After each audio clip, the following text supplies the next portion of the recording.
Muito bom dia a você que está aqui com a gente presente. Que Deus possa abençoá-lo grandemente. Bom dia a você que está em casa nos acompanhando. Esse é o momento de você compartilhar o link para que a palavra de Deus possa ser ouvida por outras pessoas. Hoje nós falaremos sobre a morte, sobretudo sobre o amor de Jesus por nós. Então, se você ainda não compartilhou, compartilhe com os seus parentes, seus amigos, para que a gente possa contemplar o amor de Deus por nós. Hoje nós estamos aqui com dois convidados. Temos aqui o Peter, da Igreja do Bosque, né? Bom dia, Peter. Como que você está? Bom dia, Regi. Obrigado pelo convite. Graças a Deus estamos bem. E estou muito feliz por estar aqui, na presença de amigos, Luizinho, você, alguns conhecidos aqui. E que Deus, mais uma vez, seja louvado. Olha, gente, foi uns 5 anos para tentar marcar com o Peter. Brincadeira, mas pelo menos 1 ano, né? A gente tentar alinhar aqui com esses dois, que são feras aqui na palavra. E ali, ao lado, a gente está com o Luizinho, que sempre está aqui colaborando com a gente. Também é filho da casa, né? Sempre tem contribuído aí com a palavra de Deus. Tudo bem, Luiz? Bom dia, Regiane, tudo bem? Obrigado pelo convite. Bom dia, comunidade Terceiro Ato. Bom dia para você que está em casa acompanhando com a gente, que está acompanhando do celular, do computador, da sua televisão. Que Deus abençoe você e que nós possamos juntos aprender muito mais da palavra de Deus. Ele morreu por nós. O estudo da lição é super importante porque ele nos alimenta durante a semana. Todo dia nós temos alguns tópicos diferentes para aprendermos. Se você ainda não tem a sua lição, nós estamos no início de uma nova lição. Então você tem várias formas de adquirir a sua. Você pode imprimir avulso, você pode ter a leitura física, você pode ter online, enfim, hoje tem um leque de possibilidades para que você possa, junto com a gente, estudar a lição e contribuir aqui presente também. Peter, a gente tem um público aqui bem ativo, eles contribuem bastante, participam bastante da lição da Escola Sabatina, isso é muito importante, né? Porque aqui a gente tem um pouco de professor e um pouco de aluno, todo mundo aprende, todo mundo erra junto, enfim, a gente vai caminhando. Eu vou pedir para você fazer a oração inicial para a gente, por favor. Oremos. Nosso grande Deus, Pai que habita nos altos céus, o Teu nome seja exaltado, Senhor. Obrigado pela oportunidade que nós temos de abrir a Tua palavra e considerar mais uma vez o sacrifício de Cristo na cruz por nós. Nós queremos pedir perdão pelos nossos pecados e pedir que o Senhor abra a nossa mente para a compreensão da Tua palavra. Tua palavra diz que ela não volta vazia e que ela possa fazer realmente efeito em nossa vida, transformando o nosso ser. Pedimos em nome de Jesus. Amém. Amém. Verso para memorizar. E assim como Moisés levantou a serpente no deserto, assim também é necessário que o Filho do Homem seja levantado, para que todo aquele que nele crê tenha a vida eterna. É preciso que o Filho do Homem, foi necessário que o Filho do Homem fosse levantado. O que isso quer dizer para a gente, Peter? Existe uma necessidade que ela não é satisfeita senão pelo sacrifício de Cristo. Então, no decorrer dessa recapitulação, a gente vai ver diversas nuances disso, mas o mais importante, né? Logo depois desses versos, tem uma gema bíblica que todo mundo conhece, né? Porque Deus amou o mundo de tal maneira. Mas antes disso, João ele já deixa claro para a gente o porquê e o como ele amou o mundo. Não foi um amor do tipo, eu te amo, de palavras. Foi um amor de entrega. Então, não fosse o sacrifício de Cristo, não fosse esse sacrifício aqui pregado, jamais a gente teria acesso à salvação. Então, isso para a gente é fundamental, né? Não fosse esse sacrifício, a gente não teria expectativa de vida.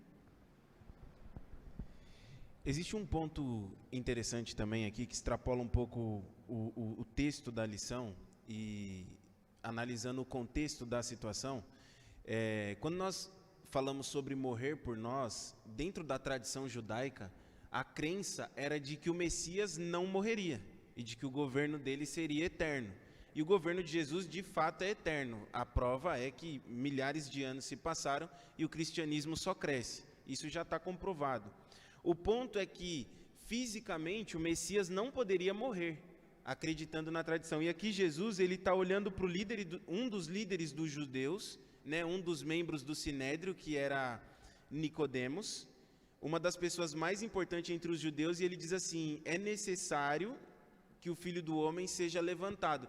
E quando ele usa o termo levantado ali, é o mesmo termo que é usado para erguido na cruz, é o mesmo termo usado para a serpente que foi erguida no deserto. Ou seja, em outras palavras, ele estava dizendo para Nicodemos: eu sei que você acha que o Messias não vai morrer, mas é necessário que o Messias morra. O Messias veio para morrer. E, inclusive, essa crença, essa tradição, ela se perpetua até hoje entre os judeus. Eles não creem necessariamente que Jesus é o Messias, porque Jesus morreu. Esse é um dos pontos pelos quais eles não creem na divindade de Cristo. Então, Cristo aqui, ele já estava, no comecinho da conversa dele com Nicodemos, ele já está tentando ali quebrar uma das tradições e uma das visões que afetam e muito a forma como nós cremos no Messias. Porque Jesus olha e fala: é necessário que eu morra. E no decorrer da lição a gente vai ver que ele ratifica isso para os seus discípulos, que era necessário que ele morresse. Era necessário que o Messias tomasse o nosso lugar na morte, para que nós pudéssemos tomar o seu na vida. E tem mais um detalhe, que é o seguinte: o autor da lição bem colocou isso, inclusive baseado na Pena Inspirada, né, Ellen White. Ele fala que a vida de Cristo foi o prefácio para a morte. Ou seja, não houve nada na vida de Jesus, em todos os anos aqui nessa terra, que não apontasse ou direcionasse ele para a morte. Ou seja, muito se fala hoje em propósito, né? Qual o propósito da sua vida, né? E isso é profundo. Quando alguém chega para você e pergunta, você começa a divagar sobre diversos temas, né? Esses dias me perguntaram qual era o meu sonho. Ora, dentro de uma carreira, você tem um sonho de ascensão e tal, mas no final da resposta eu ainda coloquei assim: bom, isso para limitar a carreira, porque o meu sonho não é uma carreira brilhante, só isso. Meu sonho é muito mais do que isso. E o propósito da vida de Cristo era a morte por cada um de nós. É interessante que, quando fala no propósito, você tem uma perspectiva de futuro, de carreira, enfim, né? E a cruz, ela revela isso para nós, porque a cruz é um caminho que a gente segue, né? Então, assim, a cruz, ela proporcionou a abertura desse caminho para seguirmos para a eternidade. É só por ela, é só por meio desse sacrifício que a gente consegue ter acesso, né, às mansões celestiais. Nós temos ali o Jazobian. O microfone para o Jazobian, por favor.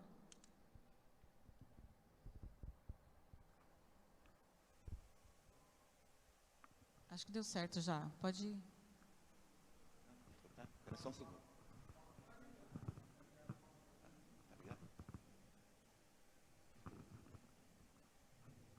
Bom sábado.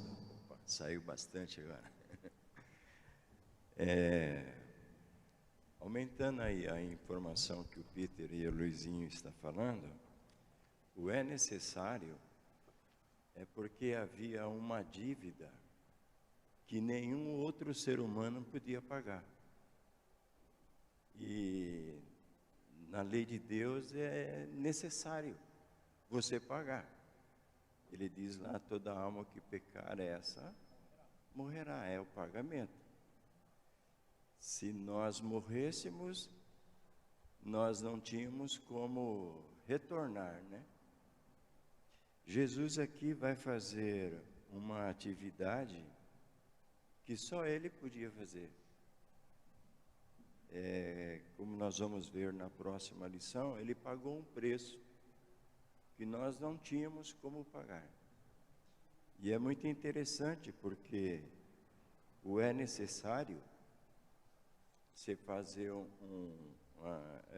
pegar o texto de João, mais o texto de Números que fala de Moisés levantando a serpente de bronze, o hebreu que não olhasse para a serpente morria. Era necessário ele olhar para a serpente. Como nós hoje, se nós queremos a salvação, o que nós temos que fazer? Olhar para Cristo, olhar para a cruz. É o início da nossa conversão, né? Tem uma frasezinha de Ellen White que ela diz assim, que a cruz reflete a luz do céu. E nós precisamos olhar para ela porque é necessário para nós, se assim decidirmos. Então é necessário, além do que eles colocaram, é muito interessante também nesse ponto, né? É necessário alguém pagar pelo erro. Eu estava comentando, inclusive, com o Luizinho, dando spoiler já, então, essa parte que o irmão citou, né, essa dívida, Paulo ele fala que há uma escritura de dívida, cada um de nós, pecadores que somos, quando quando da concepção em pecado, a gente já tem uma dívida impagável, é insolúvel, não há crédito suficiente na nossa conta para pagar isso. Hebreus fala que sangue de touros e bezerros não faz expiação pelos pecados. Então, como isso seria resolvido? Era necessário, a demanda do nosso pecado, o nosso pecado demandou o sangue do próprio Deus, o sangue de Cristo. E essa dívida, quando a gente chegar na lição de Tetelestai, né, do está consumado, a gente continua comentando um pouco mais, mas tem uma coisa curiosa sobre essa dívida que, na própria lei humana, a gente percebe que não é paga se o devedor não quiser. Existe um terceiro, imaginem o seguinte, eu sou devedor por ser pecador, certo? Estou devendo a minha vida, porque o salário do pecado é a morte. Cristo, um terceiro, ele vem e paga essa dívida. O credor já está satisfeito, mas se o devedor não aceitar este pagamento, a dívida continua lá. Então, existe uma parte que nós precisamos realizar, isso não no sentido de obras para salvação, porque, segundo o que o Luizinho sempre fala, e eu gosto de lembrar, Efésios 2 fala que a justificação é pela fé, né? Não por obras de homem para que ninguém se glorie. Porém, se não há um aceite da parte de nós, devedores, de que essa dívida seja paga, ela continua lá. Tem a participação do irmão ali? Participação. Complementando o que o irmão está dizendo, quando nós vemos a entrada de Nicodemos... Irmão, pode colocar o microfone mais para nós ouvirmos isso. Quando nós vemos a entrada de Nicodemos, para falar com Jesus à noite, não foi de dia, ele era um dos principais da sinagoga, e Jesus falou para ele assim, importa-vos nascer de novo. Mas como a gente pode voltar para o ventre materno? Você não está entendendo das coisas que eu estou falando terrena. Imagina se eu falar das coisas celestiais. Importa-vos nascer da água e do Espírito. Por quê? Porque a sua dívida já foi paga. Todo aquele símbolo de Moisés para olhar para a serpente, agora você olha para Cristo. Você não tem mais pecado. Por quê? Porque Ele levou os nossos pecados, os nossos sofrimentos, as nossas dívidas, todo o nosso problema caiu sobre Ele na cruz. Por isso que Ele agonizou. Ele precisou de Moisés, precisou de Elias, para fortificar Ele antes da morte na cruz.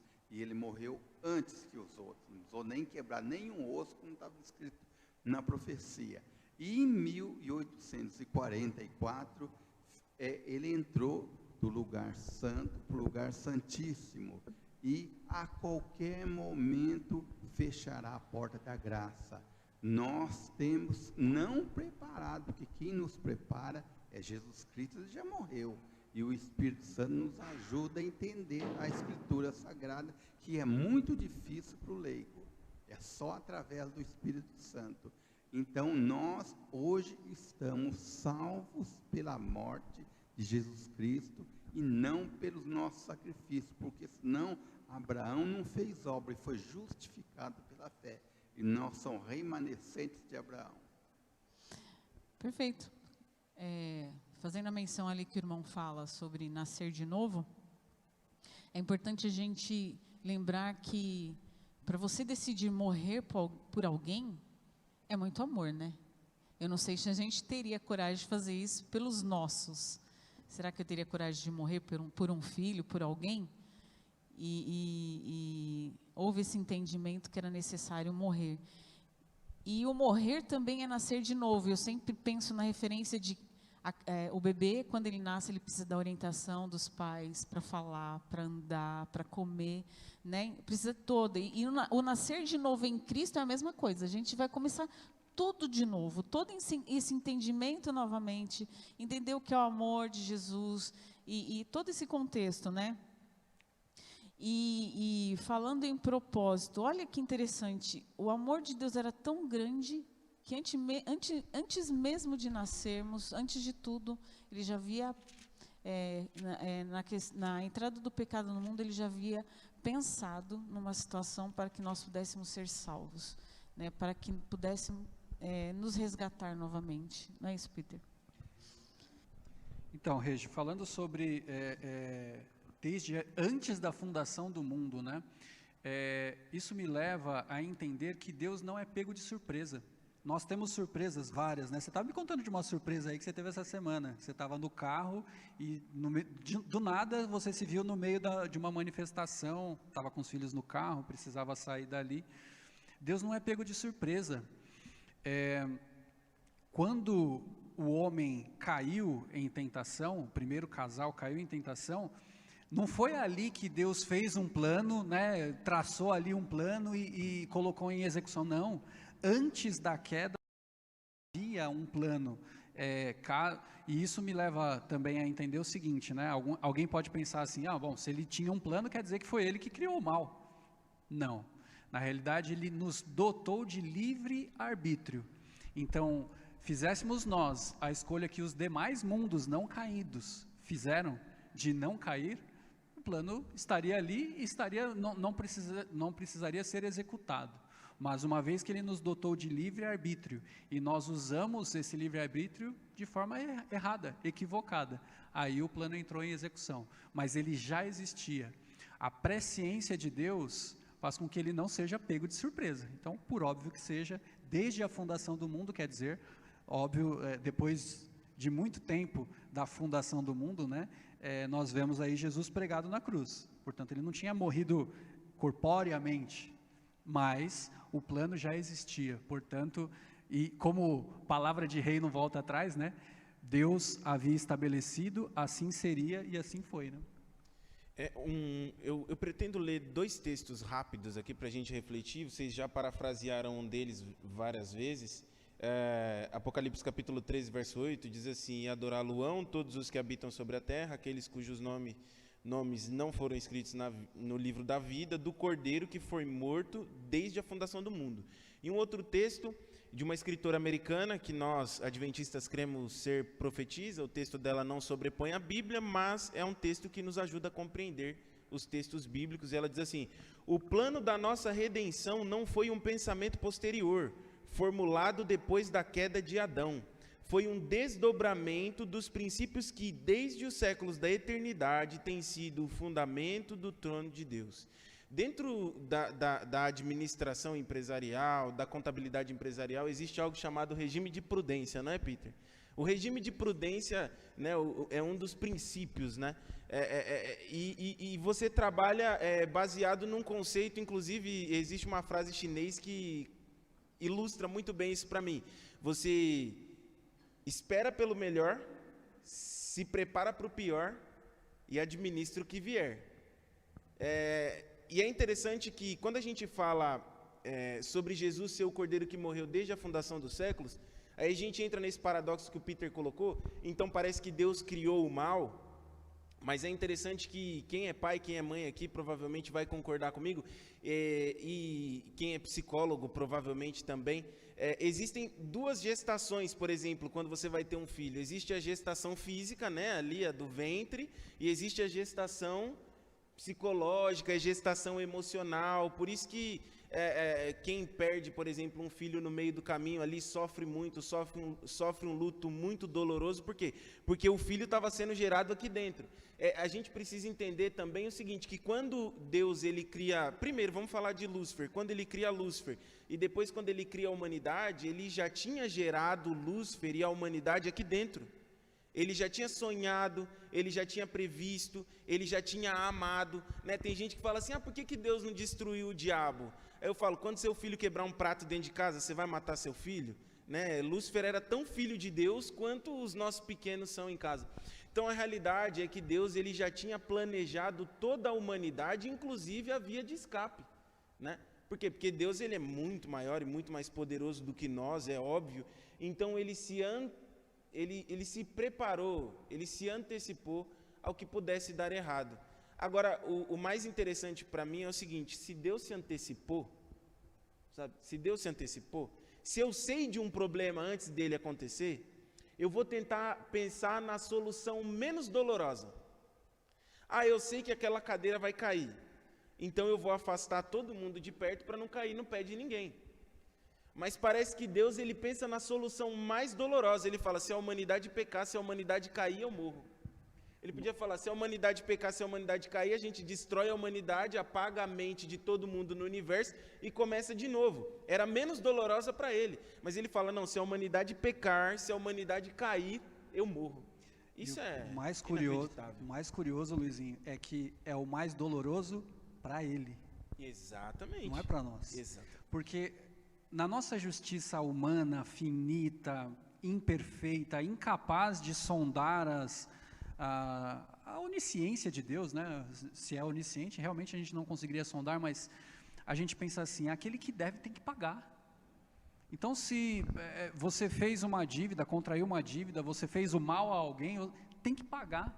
E pagar talvez na mesma moeda, ou talvez com um acréscimo ali, mas Deus, ele pensa tão diferente da gente, que no final das contas, ele paga o maior preço por nós. E uma coisa que você falou, e que a gente precisa parar e todo dia refletir e ser grato por isso.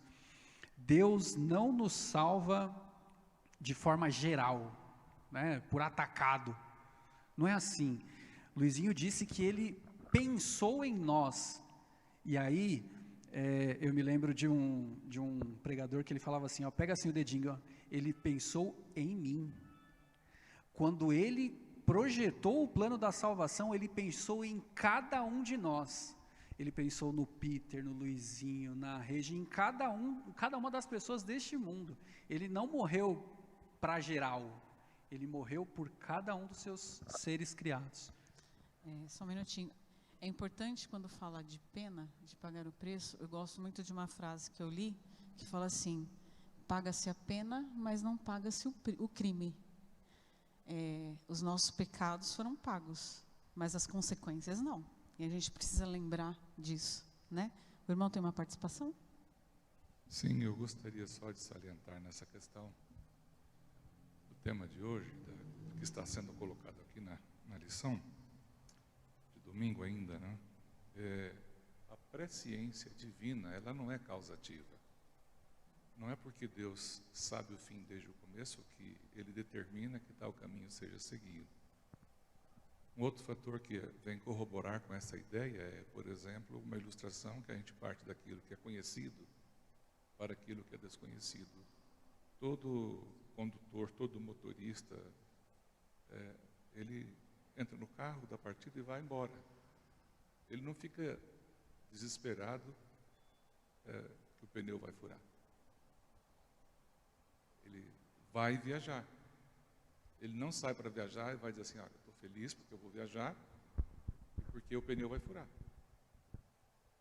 Mas quando o pneu fura, o fabricante deixou ali um substituto. Jesus é este substituto.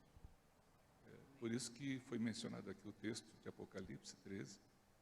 Ele foi morto desde a fundação do mundo. E tem um hino do Heritage Singers que diz assim, que você e eu estarmos no pensamento de Jesus no Calvário. Então, a essência disso tudo chama-se misericórdia e amor, né? Então, por isso que Paulo diz que na cruz a justiça e a misericórdia se encontraram e se abraçaram. Às vezes nós divagamos um pouco na questão desta presciência divina, mas ela não é a causa, não foi ela que causou. Deus não determinou a existência do pecado, mas como Ele criou seres não automatizados, mas seres livres, Ele arca com a responsabilidade de dizer, eu sou o Criador, tenho direito sobre a minha criação. Saiu da minha mão, eu tenho direito sobre a minha criação, porque eu redimi, eu paguei o preço. Então, eu não sei se alguém aqui já passou pela experiência, na sua infância, na sua educação, em que tem um irmão mais novo, um irmão mais velho, e você paga por alguém. Então, Deus castigou o filho dele em meu lugar. É por isso que Paulo fala, loucura ou escândalo. Para o judeu é um escândalo, para o grego é uma loucura. E essa loucura e esse escândalo é a pregação da cruz. Irmão, E para aqueles que creem, a salvação. Obrigado pela lembrança. Obrigado. Queria fazer só uma colocação, o irmão colocou aqui muito bem, na verdade todo mundo citou o mesmo termo. O termo pecado, né, a gente, inclusive, é um termo muito amplo, muito abrangente, mas a raiz do pecado é separação de Deus. Ou seja, quando Deus cria o universo sabendo do pecado, Ele cria a você, a mim, aos anjos, a todos nós, consciente e autorizando que nós nos afastássemos dele, né? Deus não te cria, não me cria e fala assim, ó, você vai ter que ficar pertinho de mim para você não cometer erros. Não, Ele fala, ó, você é livre, você é livre. E aí Ele te apresenta as consequências. Ele fala, longe de mim, você vai passar por tudo isso. E aí quando a gente vai para longe dele e a gente estende a mão para voltar, aí Ele fala, agora sozinho você não volta. Aí Ele envia Jesus e Jesus fala o quê? Eu sou o caminho, a verdade e a vida. Então, quer dizer, ou Ele coloca uma das explanações mais lindas que eu já vi na minha vida e que mais me comove. A ovelhinha está lá perdida, sabe que está perdida, sabe que quer voltar, mas não sabe como voltar. Aí o pastor vem, passa por todo tipo de sofrimento possível, imaginável, no meio da noite, no meio da selva, no meio da floresta, encontra a ovelhinha, coloca no ombro, leva para casa e faz uma festa. Ou seja, desde a fundação dos séculos, Jesus e Deus deixaram você negá-lo. E desde a fundação dos séculos, Jesus e Deus prepararam uma carta de amor para que você pudesse saber que negá-lo trará mais dor e sofrimento para você do que aceitá-lo. E Ele aí sofreu a dor e o sofrimento que nós precisávamos para que nós pudéssemos aceitá-lo de volta. isso é lindo demais, isso é lindo demais. O irmão citou, e também o Luizinho, desculpa, a salvação acontece por substituição. De novo, fazendo uso da nossa justiça que é limitada, a gente pensa assim, bom, para eu ter um carro novo, eu preciso pagar o preço. A menos que você ganhe de alguém, algum sorteio, mas a gente não costuma participar dessas coisas, então. Mas a gente tem que pagar o preço. Só que o plano da salvação, o preço já foi pago. E se você olhar no decorrer de toda a história bíblica, a salvação sempre foi por substituição. Você quer ver uma coisa? Quando você olha no Jardim do Éden, você vê Deus fazendo roupas com a pele do cordeiro, para cobrir a vergonha de Adão e Eva. Quando você olha para o Monte Moriá, você vê Deus dando ali, provendo o sacrifício no lugar de Isaac. Quando você olha ali para o Egito, a gente vê na comemoração da Páscoa que os umbrais das portas deveriam ser pintados, substituição, porque se não fosse pintado, o que ia acontecer com o primogênito? Morreria também. E aí, fazendo uso da mesma alegoria que Jesus, alegoria não, da mesma situação que Jesus fez para Nicodemos, salvação por substituição. Quando você olha para o deserto, que você vê as serpentes abrasadoras picando o povo, e o povo morrendo, a substituição o que era? Olhar para a serpente que foi levantada. Olha como isso é profundo. Eu penso que nós estamos a um olhar da salvação. Amém. A gente precisa olhar para Jesus. E sabe, gente, não é difícil encontrar pessoas que se sentem perdidas em definitivo. Tempo desse eu estava conversando com uma pessoa que sabe que eu sou cristão, e eu falei qualquer coisa do céu para ela, e ela disse assim, não, mas eu já estou perdida. E eu quero muito que ela esteja assistindo, porque eu convidei ela para assistir. Sabe de uma coisa? Você está a um olhar da salvação. A salvação não é conquistada por aquilo de bom que você faz, que eu faço. E também não é perdida por aquilo de mal.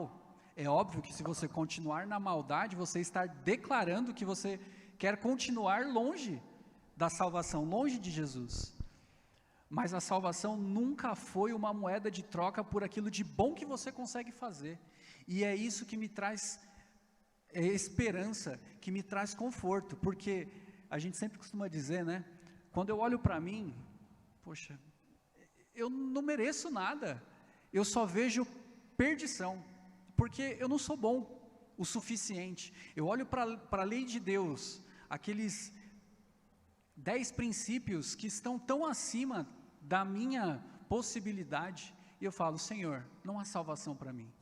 Só que quando eu olho para Cristo e vejo o imaculado Filho de Deus, que verteu o sangue na cruz para pagar a minha dívida, aí eu exclamo, não há como me perder, porque Ele pagou o preço, não fui eu.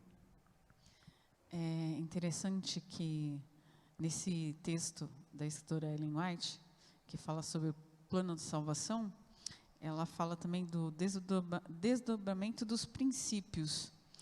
E eu acho importante também a gente lembrar que essa semana, no dia 31 de outubro, foi comemorada a Reforma Protestante, né? E Martinho Lutero, ele traz uma grande contribuição para nós em relação a isso.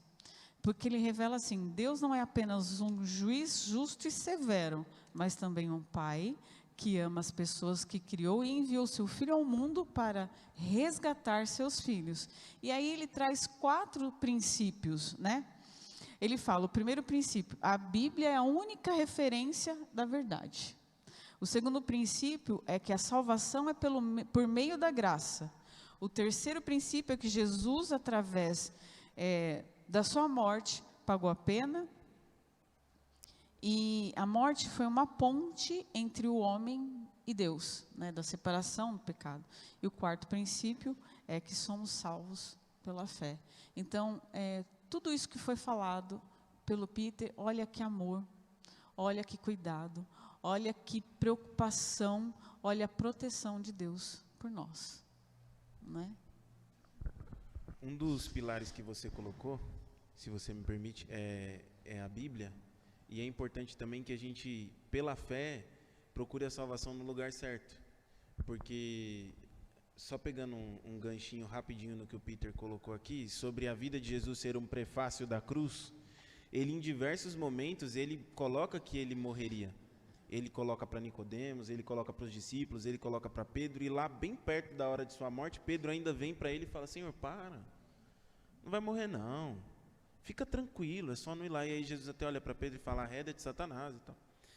Então é importante também, a semelhança do que Martinho Lutero falou, a gente procurar a salvação no lugar certo. Beber água da fonte certa.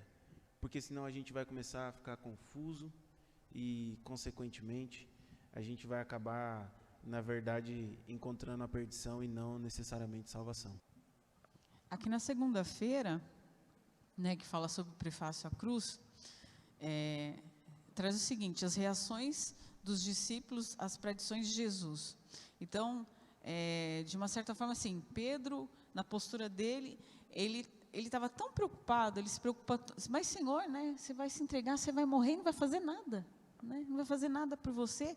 E aí ele repreende, né, porque Pedro, ele colocou a emoção acima do propósito, porque o propósito foi a vinda de Cristo para morrer, e ele sabia desde o princípio. A cada passo que ele dava, ele estava seguindo para concluir o propósito, né? Então, ele repreende: afasta-se de mim, Satanás, né? E aí, o tempo inteiro, ele está falando o que ele vai fazer, como que vai ser todo o percurso, como vai se dar toda a história, para que ele entregue a sua vida. Então, toda a situação, eu acho que a gente pode pensar a questão dos discípulos, o comportamento dos discípulos em relação a tudo isso que aconteceu, e a nossa postura hoje também, da gente relutar, da gente não querer entender, né? O Luizinho, a gente comentava antes, ele fez esse comentário agora, né, que a gente corre esse risco de não entender. Então, os discípulos estavam perto de Jesus, aprendendo do Mestre. O Mestre, 3 anos e meio, não com tanta intensidade quanto nos últimos dias, mas durante todo o tempo ele falou: eu vim para morrer, vocês não estão entendendo.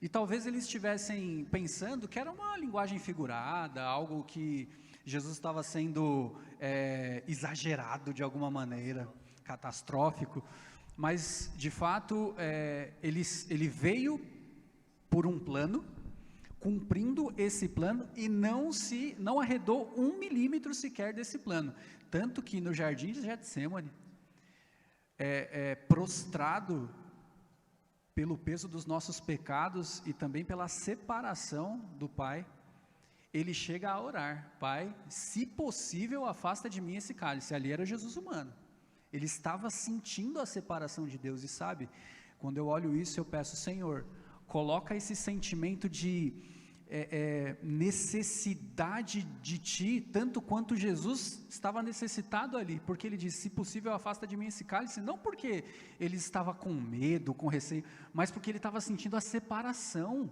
do Pai. E Ele não acaba a frase assim, porque talvez se Ele acabasse, talvez, só talvez, isso é o Peter falando, tá? Talvez a oração fosse atendida. Não, chega, eu não quero mais ver tudo isso. E o que seria de nós? Mas ele não acaba a oração assim. Ele fala assim: contudo, faça-se a tua vontade. E essa vontade realizada de Deus proporciona para a gente a ponte sobre o abismo, que a Regi acabou de falar. O nosso pecado, ele é tão danoso, ele é tão maléfico, que ele cria um abismo entre nós e Deus, intransponível humanamente falando, mas a cruz é a ponte sobre esse abismo. Ele é o caminho, é só usar esse caminho e a gente chega de novo do lado do nosso Criador. Isso é fantástico, é fenomenal. Só um minutinho. Sabe, Peter, na minha condição assim, pequena, insignificante, humana, quando Jesus fala: se possível, afasta de mim esse cálice, eu entendo assim, como fôssemos nós se despindo ali e expondo todas as nossas fragilidades, todas as nossas vulnerabilidades. Para mim ali foi o ápice da angústia, da dor, do sofrimento, né? É como se ele virasse para nós e fala: filho, eu estou entendendo que você passa. Filho, eu sei das angústias, das suas dores, dos seus sofrimentos. Eu acho que ali foi... aquele momento ele traz esse entendimento para nós, mas logo em seguida ele fala, né, aqui entrego o meu espírito. Então assim, se renda a Cristo, porque é por Ele, através dele, só por Ele mesmo. O Hélio ali? Bom dia a todos, feliz sábado. Então, no início da nossa lição, tem uma palavra que Peter colocou aqui para nós: espera, né? Quem espera, né? A esperança vem desse pressuposto, né? Quem espera algo melhor, né? E Paulo fala para nós no texto, como disse Paulo, sem a esperança, mesmo os que adormeceram em Cristo estão perdidos. Sem essa esperança, a gente fica num vazio, fica cheio de indagações.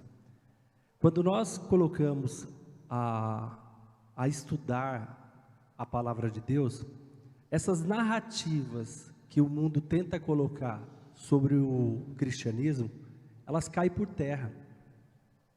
Quando a gente percebe, eu gosto muito de olhar em cima do que vocês estão falando agora, sempre quando eu vou num fúnebre, num velório, e eu tenho a oportunidade de falar, eu vou lá para Tessalônicas, segundo Tessalônicas 4, né? Onde a palavra vem nos exortar. Ela fala, se nós cremos que Cristo morreu e ressuscitou, nós também ressuscitaremos no último dia ao som da trombeta. Aí ele fala uma coisa que eu levo isso e eu até, nesse momento eu falo até um pouco mais alto, que ele faz uma exortação que é o seguinte: se nós cremos, né, consolai uns aos outros com estas palavras, não sejais como os incrédulos que não crê na ressurreição de Cristo. Então, nesse momento, eu vejo que o cristianismo, ele dá um acabamento perfeito sobre a vida e morte de Jesus Cristo, e principalmente no foco da ressurreição.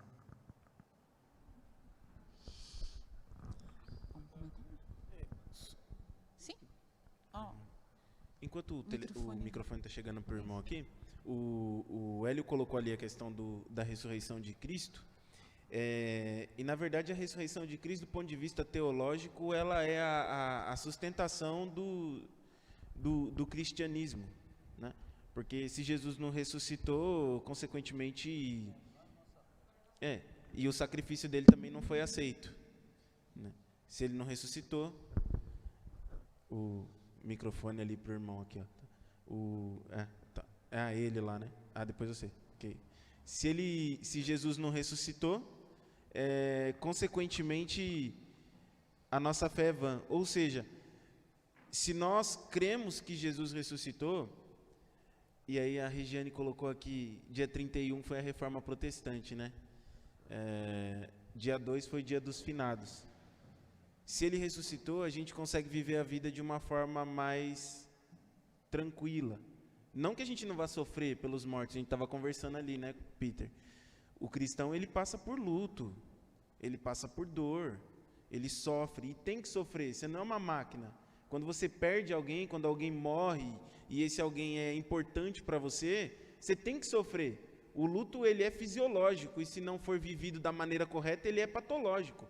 Se você viver o luto por mais tempo do que deveria, ou não viver quando deveria, ele vai se tornar uma doença, ele vai ser colocado para fora de alguma forma, e você, consequentemente, vai ter problemas pessoais. Mas a grande realidade é que, quando nós repousamos a nossa esperança na ressurreição de Cristo, e não só exclusivamente na morte dele, é claro, mas na ressurreição de Cristo, crendo que se ele ressuscitou, nós também poderemos ressuscitar, teremos vida, nós conseguimos ter saúde emocional também. Saúde emocional, inclusive, para viver o luto, entendendo que a morte, ela não é um adeus, ela é um até logo, entendendo que essa separação não é para sempre, e que o último inimigo a ser vencido será a morte. E acho que a Ellen White, ela exemplifica isso muito bem, quando ela fala de Jesus saindo do túmulo, e ela diz que, né, isso na visão dela, ela fala que ele diz, onde está a morte? O seu aguilhão. Né? Então Jesus coloca a morte debaixo de seus pés e fala assim, eu sou a ressurreição e a vida. Só para destacar uma coisa, Cristo diz, eu sou a ressurreição e a vida. Ele não fala de reencarnação, ele não fala de nada além do túmulo, ele fala, eu sou a ressurreição e a vida. Isso tem que ter um sentido, um significado muito grande para a gente. A teologia bíblica, ela orbita em torno de ressurreição, não é reencarnação.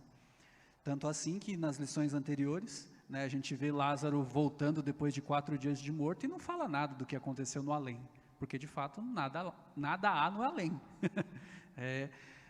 Por meio da ressurreição de Cristo e também da ressurreição, que Ele pode operar em nós, aí sim, a vida eterna. Há algo além da vida, na ressurreição. Temos 2 participações para a gente avançar aqui para a próxima lição. Eu só queria entrar um pouquinho aqui num outro prefácio, que está em Mateus 16, 21, porque aqui existe uma frase interessante. Era necessário que ele morresse em Jerusalém. Por que era necessário dele morrer em Jerusalém? Porque Jerusalém representa a casa de Deus na terra. Ele precisava morrer exatamente na casa de Deus, porque o pecado ele se originou aonde? Na casa de Deus lá no céu. Jesus, quando faz esse ato em Jerusalém, ele está abrindo o leque do perdão não somente para os seres humanos. Quando nós vemos na frase da lição, ele morreu por nós, o nós aqui não é só nós seres humanos, mas são os anjos que no céu se envolveram com o pecado, são os anjos que foram expulsos de lá porque aceitaram a fala de Satanás, e foi o morrer de Jesus pelo próprio Satanás. Mas ele não aceitou a oferta.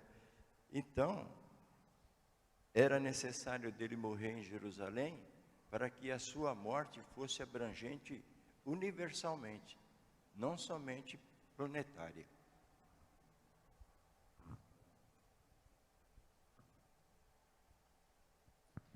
Eu queria dizer, complementando o que o irmão falou ali, que a morte de Cristo, ela não só paga a nossa dívida de pecado, mas ela também vindica o caráter de Deus. Porque na rebelião que houve no céu, houve um questionamento quanto ao caráter de Deus. Se ele conseguiria ser amor e justiça, e como o irmão bem disse há alguns comentários atrás, o amor e a justiça se beijam na cruz. Então, ali também há a vindicação do caráter de Deus. Quando Paulo escreve, vindo a plenitude dos tempos, Deus enviou seu Filho, nascido sob a lei, para resgatar aqueles que estavam debaixo da lei. No próprio nascimento de Jesus, a gente vê 3 magos vindo do Oriente para adorar Jesus. Mateus capítulo 2 diz que eles adoraram, prostraram-se, e abriram seus tesouros e ofereceram-lhe ouro, incenso e mirra. Ouro para a realeza, o incenso para o sacerdote e mirra para a unção do corpo de Jesus na cruz, ou na sua morte. Desde o seu nascimento, até mesmo os presentes que Jesus recebeu já apontavam para a sua tríplice missão. Ele é o Cordeiro, ele é o sacerdote e ele é o Rei. Rei dos reis, Senhor dos senhores. Aos 12 anos, ele vem ao templo pela primeira vez, e aqui no Desejado de Todas as Nações, na página 46, parágrafo 3, diz: pela primeira vez contemplou o menino Jesus o templo, viu os sacerdotes de vestes brancas, realizando seu solene ministério, viu a ensanguentada vítima sobre o altar do sacrifício, com os adoradores inclinou-se em oração, enquanto ascendia perante Deus a nuvem de incenso, testemunhou os impressivos ritos da cerimônia pascual. Dia a dia, observava mais claramente a significação dos mesmos. Cada ato parecia estar ligado à sua própria vida. No íntimo, acordavam-lhe novos impulsos. Silencioso e absorto, parecia estudar a solução de um grande problema. O mistério de sua missão desvendava-se ao Salvador. A gente percebe aqui, todo o plano da salvação, ele não caiu do céu como um paraquedas. A gente tem tudo previamente delineado. Gênesis 3, 15. Por inimizade entre ti e a mulher, esta te ferirá a cabeça, tu lhe ferirás o calcanhar. Gênesis capítulo 3, verso 21 e 22. Vestiu, pois, Deus o homem com pele de animais, porque o homem estava vestido com roupas feitas a partir de folhas verdes. Você vai a Isaías 53, quando Isaías fala, quem deu crédito à nossa pregação? Porque ele foi subindo como um renovo perante os homens, como raiz de uma terra seca, que não tem aparência nem formosura. Olhando para ele, nenhuma beleza víamos para que o desejássemos. Ele foi ferido, foi traspassado, moído, sobre si carregou todos os nossos pecados, nossas enfermidades. Então, Ellen White fala algo muito magnífico a respeito disso que nós estamos discutindo hoje aqui. Esse será o tema que os remidos vão estudar por todos os anos da eternidade. E por mais que a gente fale, ainda vai faltar assunto, vai faltar argumento, vai faltar, porque a gente só vai compreender a plenitude disso quando aquilo que é mortal se revestir de imortalidade. Hoje nós o contemplamos como espelho, mas naquele dia nós o contemplaremos como é em realidade. Louvado seja Deus. Quero adicionar só um detalhe, não só nós, mas lendo o comentário da lição pelo pastor Sérgio Monteiro, ele fala que isso também será tema de estudo das próprias hostes angelicais. Então, nós temos hoje uma mente finita, limitada, e obviamente as criaturas no céu têm uma mente superior à nossa, um pouquinho só, né? Até estas hostes angelicais estudarão, isso será tema para estudo por toda a eternidade. Eu não sei como vai acontecer isso, mas esse é um tema tão gostoso da gente tratar que eu quero passar a eternidade tratando sobre isso, sim.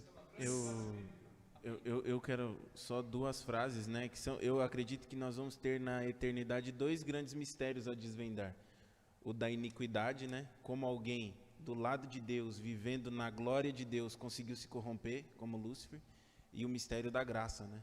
Como alguém olhando para pessoas como nós, sem mérito nenhum, dignos de morte, se motivou a nos salvar, motivou a nos amar, né? Se você for estudar a humanidade a fundo, e isso acontece com muita gente, você começa a duvidar da graça de Deus muitas vezes. Você pode até não duvidar de que Ele existe, mas você começa a duvidar se Ele ama de fato, porque você vê tanta coisa ruim, tanta coisa triste, você fala, como alguém pode amar alguém assim? E é por isso que eu acho que a eternidade vai ser curta, para poder tratar um tema tão profundo, que é essa graça tão insondável, que recai sobre todo e qualquer pecador, né? Irmãos, está vendo como é importante a gente estudar? E é tão gostoso? A gente ficaria hoje o dia inteiro falando sobre isso, né? Porque é muita coisa, muita informação, e a gente quer falar, e a gente quer, e não tem como, o tempo é muito pequeno, né? Amém. Está consumado. Ele lutou contra os poderes das trevas. Cristo poderia ter descido da cruz e salvar a si mesmo? Sim. Ele era capaz, mas não estava disposto a fazer isso. Seu amor incondicional pela humanidade, incluindo aqueles zombadores, não permitiu que ele desistisse. Luiz. Difícil mediar esse tema, né? Porque esse tema é um tema muito profundo. E, assim, sinceramente, o está consumado, que você leu, eu não sei se eu vou conseguir achar o texto que eu li aqui para o Peter. Mas, enfim, quando Jesus ele exclama, está consumado, achei o texto, se eu não me engano, acho que é esse aqui. Quando clamou na cruz, está consumado, Cristo não apenas sugeriu que sua agonia havia chegado ao fim, mas principalmente que ele havia vencido o grande conflito cósmico histórico contra Satanás e suas forças do mal. Todo o céu triunfou na vitória do Salvador. Satanás foi derrotado e soube que o seu reino estava perdido. E por que eu falei que é difícil mediar? Porque a salvação, ela foi muito grande. E aí eu vou voltar no que o Peter falou no começo. É só isso que eu tenho a dizer a respeito disso, desse está consumado. A salvação ela é muito grande, mas ela é individual. O está consumado de Jesus foi para cada um de nós. Para cada um de nós, na nossa fraqueza, lá no nosso quarto, quando a gente derrama lágrimas por não conseguir ser aquilo que a gente achava que deveria ser. Por cada um de nós, quando nós pensamos em desistir da nossa carreira espiritual, porque a gente acha que o cristianismo é difícil demais para nós. O está consumado foi por cada um de nós, quando nós, nas nossas fraquezas, muitas vezes nos achegamos a Deus e clamamos por salvação mais uma vez, sem saber que a salvação, ela está concedida por completo. A gente só precisa aceitar. O ato não é você pagar, o ato não são as boas obras, o ato é uma mão estendida. É só isso que ele quer. E E o que mais me mostra essa graça, essa misericórdia, esse caráter lindo da salvação, é quando Jesus está na cruz do Calvário, do lado um dos criminosos o afrontava, e do outro, eu imagino Jesus ali, com o peso do pecado nas costas, se sentindo totalmente destruído, física, emocional, espiritualmente, a ponto de dizer, Senhor, Senhor, por que me abandonaste? Mas de repente, no meio dessa bagunça toda, alguém olha para ele e fala, mestre, lembra-te de mim, quando entrares no teu reino. E aí eu acho que essa frase encerrou todo o sofrimento de Cristo. Eu acho que, sabe, eu fico imaginando o olho de Jesus assim, olhando para aquele bandido e brilhando, sabe? Talvez até uma lágrima escorrendo. E Jesus olhando para ele assim, ó, eu estou te afirmando agora, nesse momento, você vai estar comigo no paraíso. Amém. Agora você imagina, você passando por tudo aquilo que Jesus passou, você ainda tem tempo de parar todo o seu sofrimento para olhar alguém do lado e falar assim, o está consumado é por você também. Luizinho, o amor de Deus, tanto a gente fala bastante isso, né? Na Bíblia não há somente um termo para o amor, né? E o amor de Deus, aquele ágape, é um amor de entrega. O plano traçado desde antes da fundação do mundo tinha o propósito da morte. Mas qual era o propósito da morte? Era justamente a salvação. Ele não estava morrendo porque ele era um louco suicida. Ele estava, aliás, a Regi bem disse, né, que Jesus poderia descer da cruz, salvar-se, como o ladrão afrontoso dizia, desce da cruz, salva você e a nós também. Ele podia fazer isso, mas o propósito da morte, ele encontrou justamente da onde a gente imaginava que não poderia vir coisa boa. Aquele ladrão percebe a divindade, a natureza de forma sobrenatural, demonstrando que algo não estava certo, né? Terremoto, raios, trovões e tal, e aquele homem fala, Senhor, lembra-te de mim, sabe? A gente costuma repetir muito isso na igreja, né? Jesus viria a morrer por uma pessoa que fosse, e ali ele começa a ver que deu certo. O plano da salvação deu certo, o meu propósito que era salvar, começou a dar certo, e pode dar certo na minha vida, todos os dias que eu aceito, e na sua vida também, todos os dias que você fala, sim Senhor, lembra-te de mim quando estiveres no teu reino, e aí Jesus de novo repete, em verdade te digo hoje, estarás comigo no paraíso. Mas tem uma coisa que eu quero dizer aqui desse estar consumado, né, do tetelestai. Quem já fez reforma em casa, ou quem já construiu uma casa, sabe a dor de cabeça que dá. Até hoje eu busco alguém que ajude-me a não ter mais essa dor de cabeça, e não consigo achar. Quando você coloca alguém para trabalhar dentro de casa, é muito difícil. A obra parece que nunca mais acaba. Tetelestai, no termo original, quer dizer, a obra está acabada, está completa, está acabada, de fato. E existe um outro texto que fala que Jesus vai acabar a boa obra que Ele começou na nossa vida. Luizinho disse que às vezes a gente se sente cansado, a gente olha para os nossos erros e fala, Senhor, eu nunca vou conseguir atingir esse grau de santidade que a Tua palavra demanda de mim.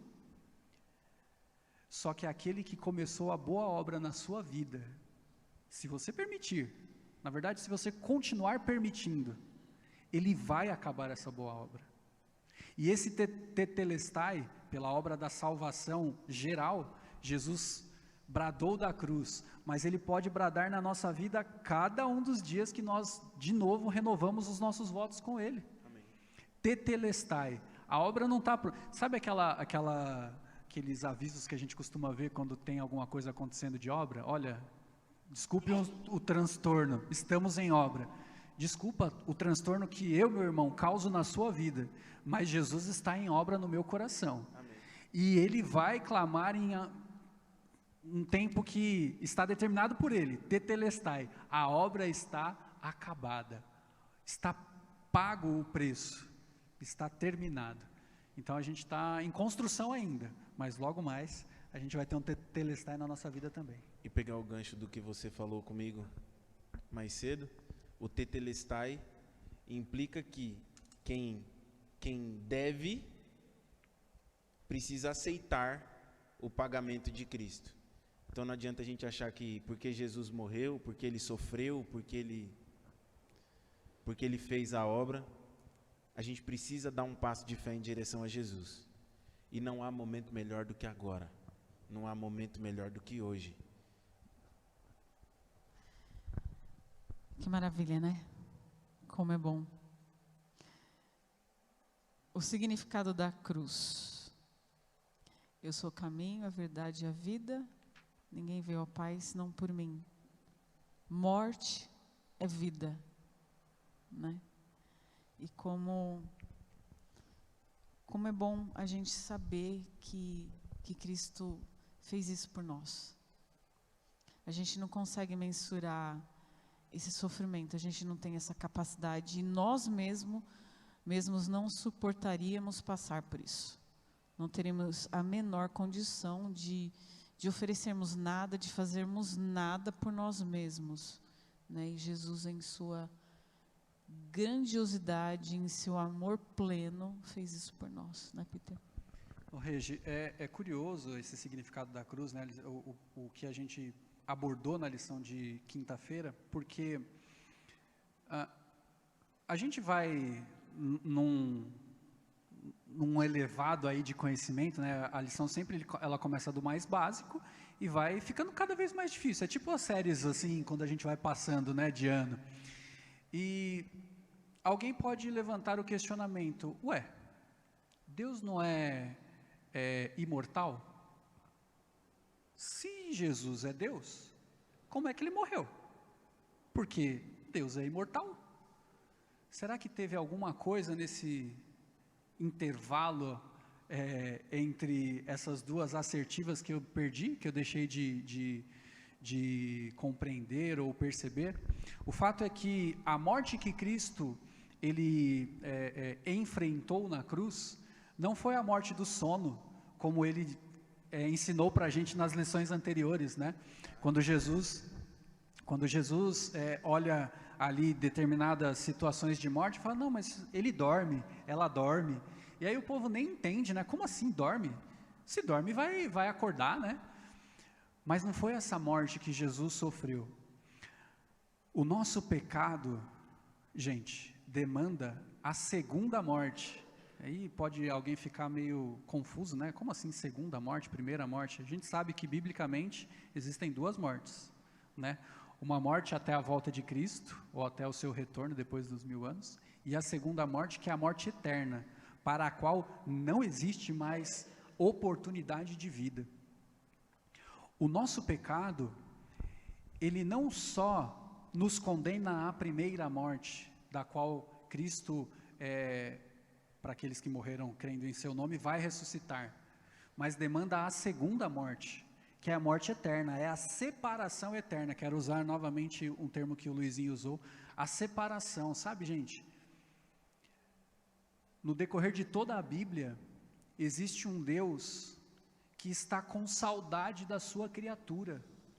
O pecado que nos afasta de Deus causa dor no coração do Senhor, não porque a gente está fazendo errado, mas porque Ele sabe que longe dEle a gente não tem vida. Eu falei já algumas vezes em minha igreja, e eu quero repetir isso aqui. Eu acho uma cena tão bonita, aquela cena de quando Moisés chega para Deus e fala: Senhor, mostra-me a tua face. Sabe, o ápice de um relacionamento, de uma intimidade com Deus está demonstrada ali. Porque é ruim quando você conversa com uma pessoa e não consegue ver aquela pessoa. Eu não me imagino me relacionando com minha esposa sem conseguir ver a face dela. Você quer estar junto, quer estar perto, quer sentir a pessoa, sentir o cheiro da pessoa. Às vezes sinto saudade da minha mãe e choro porque eu não consigo mais sentir isso, ela não está mais comigo. E a saudade, ou a vontade, melhor dizendo, da parte de Moisés era: Senhor, a gente veio até aqui, a gente já passou por tanta coisa junto, eu quero ver a tua face.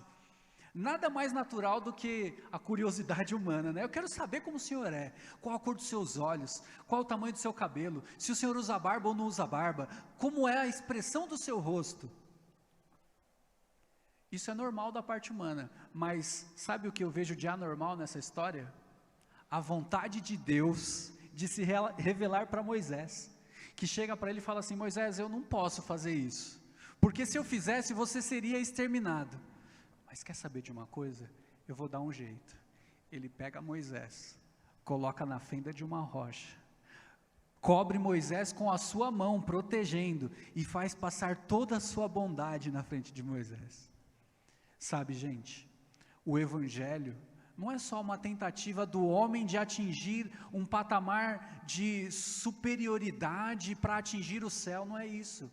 O Evangelho é a boa notícia de que Deus está com saudade da gente, que Ele está com vontade demais de ter a gente perto dEle, que Ele está disposto a dar a sua vida, a verter o seu sangue, para de novo sentir o nosso cheiro, para de novo afagar a nossa cabeça. Não posso falar afagar o nosso cabelo, né? Mas eu posso dizer afagar a nossa cabeça, de novo de estar perto da gente. É isso. O Evangelho, a boa notícia de Deus para nós, para cada um de vocês que estão assistindo a gente agora, eu tenho saudade de você, eu tenho vontade de ter você perto de mim de novo, de te abraçar, de te beijar, de te sentir. Peter, é importante você falar isso, porque essa saudade que Ele tem de nós, e querer nos abraçar, nos sentir, esse processo também é o de despertar em nós essa vontade de voltar para casa, né? Porque nós não fomos criados para esse mundo aqui, não fomos. Então a gente tem que sentir essa necessidade de voltar para casa, porque o nosso lugar não é aqui, nossa casa não é aqui, né?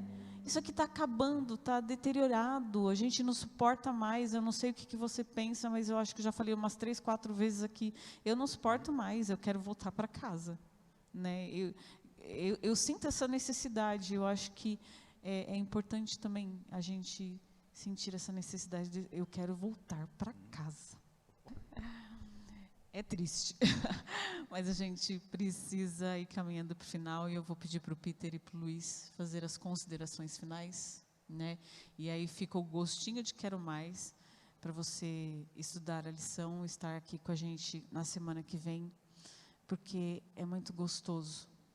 E esse momento que a gente partilha da lição aqui, que a gente fala desse amor maravilhoso de Cristo, é justamente de despertar em nós esse desejo que Ele volte e que a gente esteja com Ele naquele momento, na eternidade, partilhando ali de uma grande ceia, onde nós poderemos tirar as nossas dúvidas, né?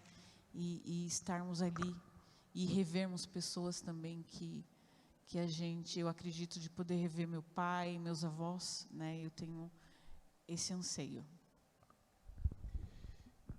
Eu vou fazer minhas considerações e depois eu deixo para o Peter fechar com chave de ouro.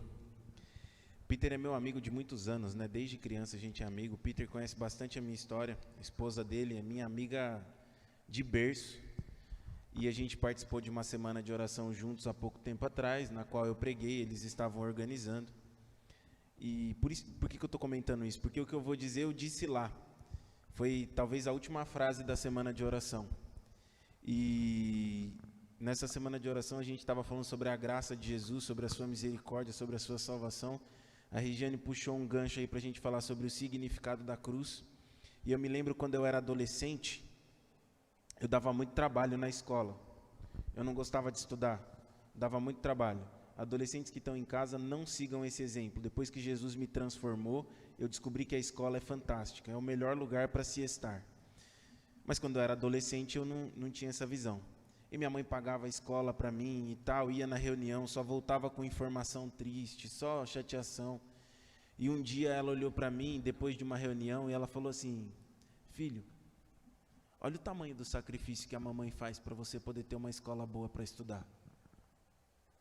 Se você não quer ser um bom aluno por você, se você não está preocupado com o seu futuro, se você não está preocupado em ter um bom emprego lá na frente e uma qualidade de vida, faça isso pelo sacrifício da mamãe. Faça isso pelas quantidades de vezes em que a mamãe precisa sair para trabalhar debaixo de sol e chuva, para que você tenha uma qualidade de vida. Se você não quer chegar no céu porque você acha que você não merece, se você não quer chegar na salvação porque você acha que o céu é um lugar onde todo mundo vai estar tocando arpinha e não tem graça para você, se você acha que o céu não é para você, não se aproxime da salvação porque você é o ponto. Aproxime-se da salvação pelo sacrifício que Jesus fez. Olha para o tamanho do sacrifício de Jesus. Jesus é o Cordeiro de Deus que foi morto desde a fundação dos séculos. Ou seja, antes dele morrer, a decisão de morrer por você foi tão forte que quando compilado a descer da cruz, ele não desceu. Então, se for para você aceitar a salvação por você e você não quer ser salvo, não precisa. Faz isso pelo sacrifício de Jesus. Olha para Jesus, olha para tudo que ele fez. Olha por tudo que ele deixou, tudo que ele deixou por você. E aí a gente vai ver que a cruz tem um significado tão forte, em que eu vou começar a amar, inclusive, a minha salvação. Falar, eu preciso ser salvo, porque eu preciso corresponder a esse sacrifício, que é maior até do que a vida que eu tenho nessa terra, o carro, o dinheiro, a casa, o marido, a esposa. Esse sacrifício é maior que tudo, porque é o sacrifício do Filho de Deus por mim, mesmo sem eu merecer. Luizinho, o amor, ele não é demonstrado só por palavras bonitas. Ele é demonstrado com atitudes de amor. E esse amor, ele está na nossa frente, né? Está posto diante de nós. Todos nós conhecemos João capítulo 3, verso 16. Mas eu quero ler aqui na minha Bíblia, que diz assim: porque Deus amou o mundo de tal maneira que deu o seu Filho unigênito, para que todo aquele que nele crê não pereça, mas tenha vida eterna. E a gente costuma dizer que esta é a carta de Deus para nós, e que este é o mini evangelho. E se é uma carta para nós, não é uma carta para o mundo, é uma carta para mim. Então pega esse versículo, cada um dos dias da sua vida, e fala assim, ó: porque Deus amou o Peter de tal maneira, porque Deus amou o Luizinho de tal maneira, porque Deus amou a Regiane de tal maneira, que deu o seu Filho unigênito, para que se o Luizinho crer, ele tenha a vida eterna, para que se o Peter crer, ele tenha a vida eterna, para que se a Regiane crer, ela tenha a vida eterna. Nós estamos falando de coisas muito acima do nosso entendimento humano. E vida eterna é algo que está acima do meu entendimento. Eu posso dizer que a definição do dicionário seja algo que não tem fim. Mas só esse gostinho que Deus já nos dá, de com amor nos atrair a Ele e falar: filho, tem algo muito melhor guardado para você, já é o suficiente para eu querer provar dessa vida eterna. A gente pode discorrer muita coisa ainda aqui, poderia, mas o que fica para a gente é: Deus está, eu diria num termo humano que não é atribuído a Ele, mas eu preciso atribuir algum termo, desesperado para te salvar. Ele fez tudo que era necessário. Agora só falta uma coisa: que a gente aceite essa salvação. Graça é presente. Eu posso te dar um presente, você pode não gostar, e pode até não usar, mas o presente da graça vai nos resultar em vida, e vida verdadeira, vida em abundância. Que a gente aceite esse presente todos os dias da nossa vida. Olha pra gente, Luiz. Querido Deus, muito obrigado porque nós não merecíamos e mesmo assim o Senhor já tinha planejado morrer por nós. O poder da sua graça é muito maior do que o poder da nossa rejeição. Por isso, nesse momento, se existe alguém que ainda não entendeu que o melhor caminho é entregar a vida ao Senhor, que essa pessoa compreenda agora, que essa pessoa compreenda que não existe altura, profundidade, principado, potestade ou poder qualquer neste planeta que pode nos afastar do seu amor. Que essa pessoa compreenda que o teu sacrifício é abrangente o suficiente para alcançá-la no fundo do poço onde ela está. Por isso eu peço em nome de Jesus, Senhor, abençoa essa vida que está nos ouvindo e que talvez esteja confusa, que ela possa entender que não existe amor maior que o seu, porque o seu amor foi maior até do que a sua própria vida. Querido Deus, continua com a programação que aqui está, não necessariamente só presente, porque eu sei que o Senhor está presente, mas o meu pedido em nome de Jesus é que o Senhor continue nos dando a consciência da sua presença, nos ajudando a entender de que nada do que está sendo feito aqui está sendo feito por vontade humana. Tudo é vontade do Senhor e tudo é trabalho do teu Santo Espírito. Por isso, se alguém aqui hoje ouvir a sua voz, que essa pessoa não endureça o coração, em nome de Jesus.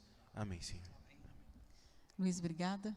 Deus possa abençoar você e sua família. Peter, obrigada. Estendo o convite aí para que você venha mais vezes, tá? Partilhar. E você que está em casa, eu convido você para vir para cá, receber esse calor de Cristo, estar com a gente aqui presencial também. Que Deus possa abençoar a todos. Não sai daí, nós estamos aí seguindo para o segundo momento. E que você se prepare para ouvir a mensagem de Cristo.